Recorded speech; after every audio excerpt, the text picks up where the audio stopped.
This is TWiT. So I thought I thought the whole thing about Windows 12 was just a chimera, a mirage on the horizon, but apparently I'm wrong. Well, before we get, there was a major change to the Windows Insider program this past week. Before we get that, I just want to step back for 1 second and think again about what just happened last week, right? Which was they released this thing that they call internally a moment update, moment 2. That's not the public name. In fact, the public name is ludicrous. It's like a KB article number, basically. But this is part of Microsoft, what Microsoft calls continuous innovation, right? We're only going to issue one feature update, capital F, capital U, which is beautiful, every year. And we're going to update it, though, from time to time in between, right, with new features, small f, small u, I guess. So the Windows Insider program at some point last year switched from each channel being tied to a specific Windows version to most of them not being tied to a specific Windows version. It wasn't until we got down to the release preview channel that thing mapped to either what was out now or is coming out soon. And so the addition of these small feature updates has thrown a little bit of I think might explain what they're doing, right? Like we don't have a next version of Windows to think about. We have a next set of features to think about. And that's basically what they're testing in the Windows Insider program. It's part of the confusion about these changes because historically we've always thought about Windows as versions. There's typically a version, version will come out. With Windows 10, it was twice a year. With Windows 11, now it's once a year. But we have this other thing, or these other things, right? We don't know how many moments there'll be this year, but obviously somewhere between 2 and whatever number, 4 or 5, whatever. We'll see. So that's the first big thing.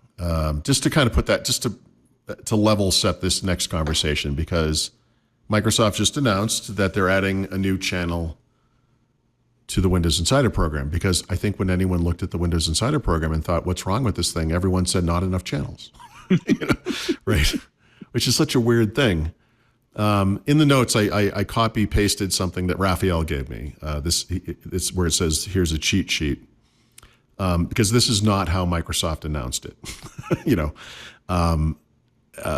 but there's some changes here, right? So the release preview channel hasn't really changed.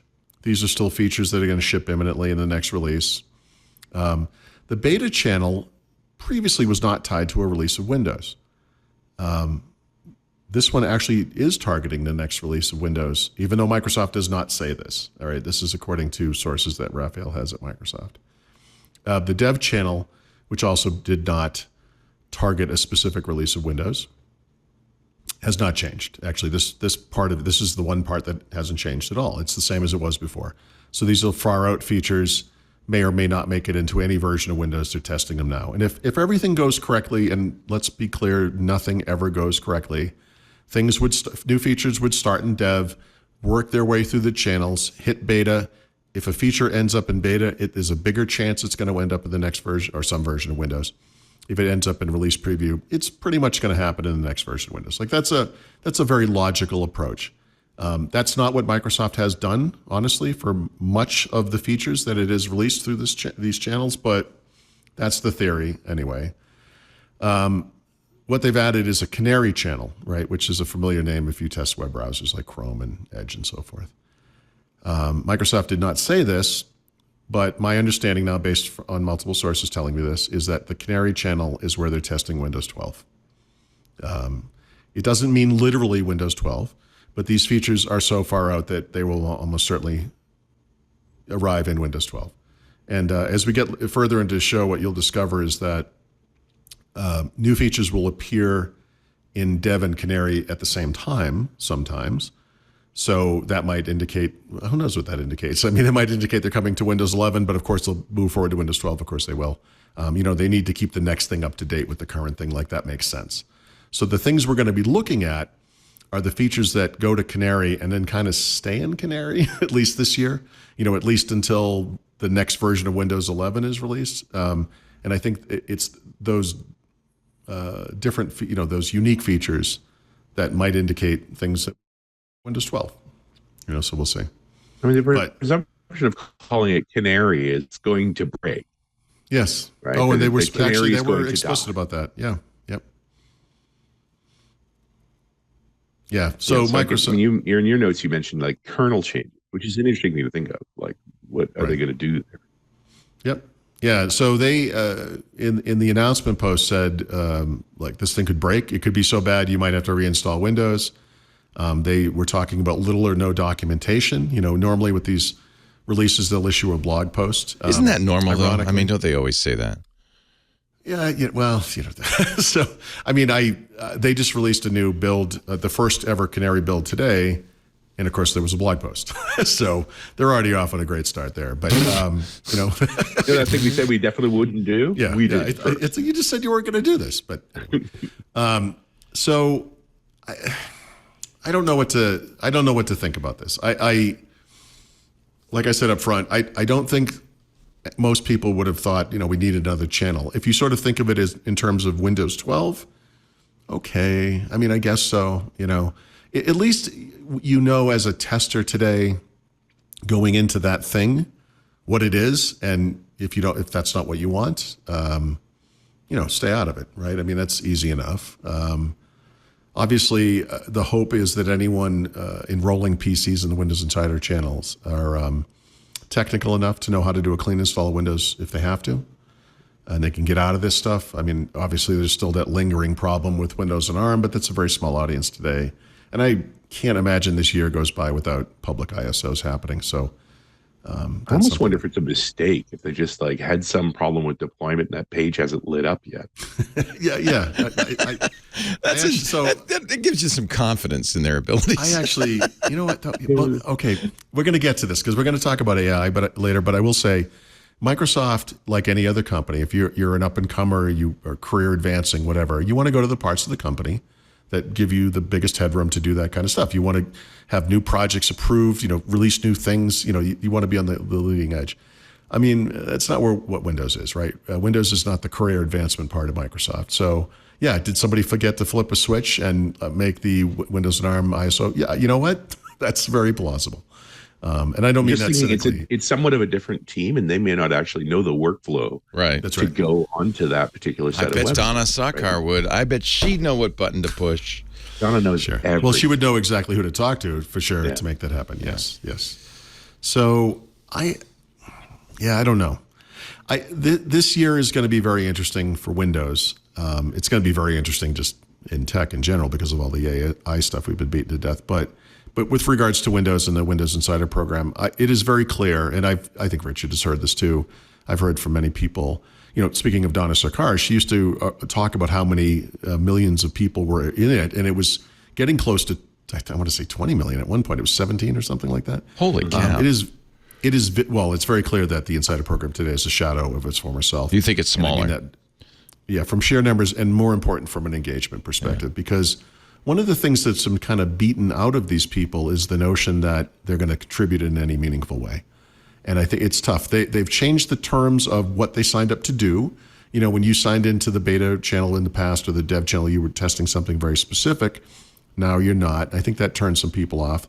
They started doing all that A/B testing. I think that turned people off because they were there, again, for a specific reason. And they meaning Microsoft, value telemetry data much more over actual feedback. There are far too many instances of Feedback Hub items just being totally ignored. And a new release of Windows comes out and something breaks, like the Kindle thing crashing Windows or whatever. And then, oh, look, someone reported this to the Feedback Hub 7 months ago. It's deflating, I think, for people who want to be engaged. Who want to These are your biggest fans. These are your biggest Microsoft fans. Yes, the Windows fans. Yeah. Not exactly. your no, they're not Paul Thurrott's biggest fans. Well, they could be both, but they're Microsoft's biggest fans. No, that's exactly right. Yeah, that's exactly. And those admittedly, the Insider program got out of control, right? Like they just let so many people in. Yeah, I think it's going to be a while to rehabilitate it. The ones that stuck around, the ones that are genuinely contributing, like they are valuable. They just have to be reminded and sort of get back in that loop. One of the things said, as a whole, third-party influence inside of Microsoft has not had a good few years. Yeah, right. One of the things we've talked about, though, in the past is that Microsoft, some years ago, decimated its bug testing team, right? presumably at that time hoping that the Windows Insider program would obviate the need for them. And then if you decimate the Windows Insider program, what do you got?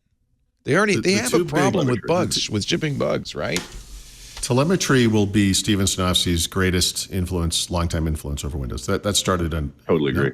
Oh, okay. I thought you were. No, I was like, this was his thing, and he loved to pull out numbers. He'd stand in a room and say, how many people in this room do this thing? And he'd say, well, only the X. I think you told the story about this. Like, the IE9 story, right? It's like, hey, we're getting ready to ship IE9. How much work are we going to do on Bookmark? Yeah, how many people here run Windows Media Center? Same thing. Use Bookmarks, and nobody else does. Yep. The problem with that, though, is... I was just going to say ahead. exactly You say No, go ahead. The problem with that is that there's no context. And you can make data... Data just shows you one thing, that...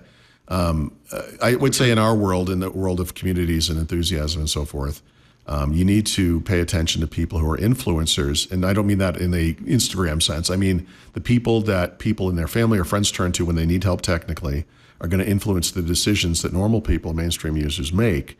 And you're kind of cutting them out of the loop. And I think that's a dangerous thing. I think the over-reliance on telemetry data is potentially one of the biggest problems with Windows since, say, Windows 8. Let's call it. It's in that time frame.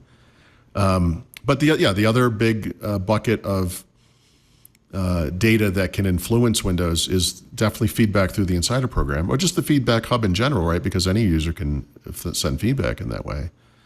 Microsoft talks a lot about AI. You're telling me you can't use AI to filter out the most important bits of feedback, see which ones are the most important, see which ones go back the furthest, see which ones are still problems, see how hard it is to fix or not fix those things. It's bizarre to me that they're not doing a better job with that stuff. And it's too bad. And it's just, telemetry is just, it's not enough. So I don't know if the changes I don't think telemetry is bad on its own. It's that you've got to use it with other things. That's right. Telemetry is important. I mean, it's absolutely important.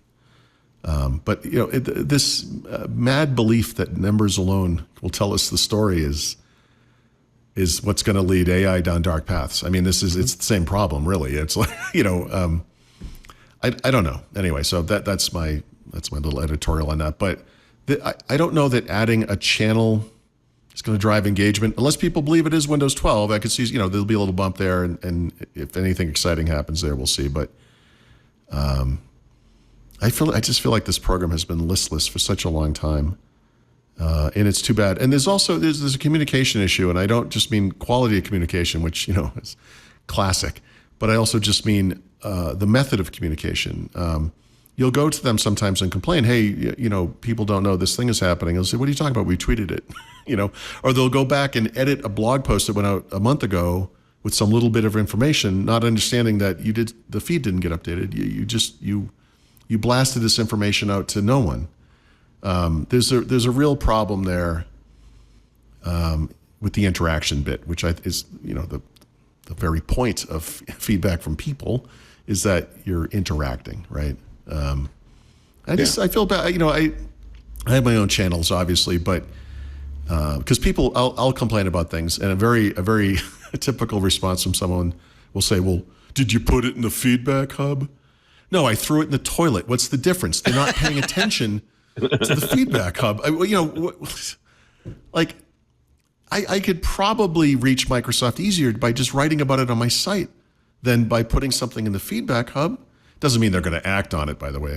They ignore me as easily as they ignore the feedback hub. But this, they don't have to answer everything in there. But surely there's a data collection facility that could weed out the important bits from the non-important bits. Hey, we should talk Linux. It's the operating system that runs the internet, a bunch of game consoles, cell phones, and maybe even the machine on your desk. But you already knew all that. What you may not know is that TWiT now has a show dedicated to it, the Untitled Linux Show. Whether you're a Linux pro, a burgeoning sysadmin, or just curious what the big deal is, you should join us on the Club TWiT Discord every Saturday afternoon for news, analysis, and tips to sharpen your Linux skills. And then make sure you subscribe to the Club TWiT exclusive Untitled Linux Show. Wait, You're not a Club TWiT member yet? Well, go to twit.tv/clubtwit and sign up. Hope to see you there.